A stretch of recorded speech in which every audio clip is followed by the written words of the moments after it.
Hello అండి, అందరికీ నమస్కారం. Welcome back to our channel. అందరూ ఎలా ఉన్నారండి? అందరూ బాగానే ఉన్నారనుకుంటున్నా. ఇకపోతే ఇవాల్టి మన వీడియో ఏంటంటే, ఏపీలో ఉన్న ప్రతి ఒక్క రైతుకి చూసుకున్నట్లయితే శుభవార్త అయితే వచ్చేసిందనమాట. నిజంగా ఇదైతే ఒక గుడ్ న్యూస్ అని అయితే చెప్పుకోవచ్చు. ఇప్పుడే ఈ అప్డేట్ అనేది రావడం అయితే జరిగిందనమాట. మన సబ్స్క్రైబర్స్లో ఇంకా రైతులు ఉన్నారు కాబట్టి ఈ అప్డేట్ అయితే ఇస్తున్నా. ఇకపోతే వీడియోలోకి వెళ్ళే ముందు సమాచారం ఏంటో తెలుసుకోబోయే ముందు మీరు ఇంకా మన ఛానల్ సబ్స్క్రైబ్ చేసుకోకుంటే ఏంటండి, మీరు ఇంకా సబ్స్క్రైబ్ చేసుకోలేదు, కొద్దిగా సబ్స్క్రైబ్ అయితే చేసుకోండి. అలాగే ఈ వీడియోలో అయితే మనం ఎవరెవరికి 7,000 రూపాయల అమౌంట్ అనేది పడుతుందో క్లియర్గా అయితే డిస్కస్ చేసుకుందామండి. ఇక వీడియోలోకి వెళ్ళే ముందు మీరు ఇంకా మన ఛానల్ సబ్స్క్రైబ్ చేసుకోకుంటే ఇప్పటికీ కూడా వెంటనే ఛానల్ సబ్స్క్రైబ్ చేసుకొని పెట్టుకోండి. మరిన్ని ఇంపార్టెంట్ అప్డేట్స్ కోసం మాత్రమే చెప్తున్నా. నోటిఫికేషన్ ద్వారా మీకు వెంటనే రావడం అయితే జరుగుతుంది. ఇక మనం ఏమాత్రం ఆలస్యం చేయకుండా ఇవాళ వీడియోలోకి అయితే వెళ్ళిపోదాం.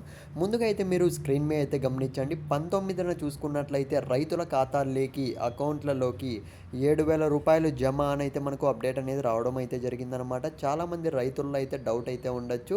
పిఎం కిసాన్ స్కీమ్కి సంబంధించి 2,000 రూపాయలే కదా విడుదల చేసేది, మరి 7,000 రూపాయలు అంటున్నారేంటి అనే ఆలోచన అయితే రావచ్చు. మనకు చూసుకున్నట్లయితే క్లియర్గా ఇవాళ వచ్చిన అప్డేట్ ఏంటంటే, ఆల్రెడీ మనకు స్టేట్ గవర్నమెంట్ నుంచి చూసుకున్నట్లయితే పిఎం కిసాన్ స్కీమ్కి సంబంధించి మరియు అన్నదాత సుఖీభవ స్కీమ్కి సంబంధించి అయితే అమౌంట్ అనేటివి అయితే విడుదల చేస్తామని అయితే గత నెల రోజుల నుంచి అయితే డిస్కషన్స్ అయితే జరుగుతున్నాయి. పూర్తి వివరాల్లోకి వెళ్ళిన తర్వాత చూసుకున్నట్లయితే మనకు ఫైనలైజ్ చేయడం అయితే జరిగిందనమాట. సో ఎవరైతే ఈ కేవైసీ ప్రాసెస్ కంప్లీట్ చేసుకున్నారో అటు పిఎం కిసాన్ స్కీమ్కి సంబంధించి కానివ్వండి, ఇటు అన్నదాత సుఖీభవ స్కీమ్కి సంబంధించి కానివ్వండి, ఏపీలో ఉన్న ప్రతి ఒక్క రైతు ఎవరైతే ఎలిజిబుల్గా ఉంటారో ప్రతి ఒక్కరికి చూసుకున్నట్లయితే అటు 2,000 రూపాయలు ఇటు 5,000 రూపాయల చొప్పున చూసుకున్నట్లయితే ప్రతి ఒక్క రైతు ఖాతాలోకి 7,000 రూపాయలు అయితే 19వ తేదీన అయితే విడుదలైతే చేయబోతున్నారనమాట. ఒకరికన్నా షేర్ చేయండి.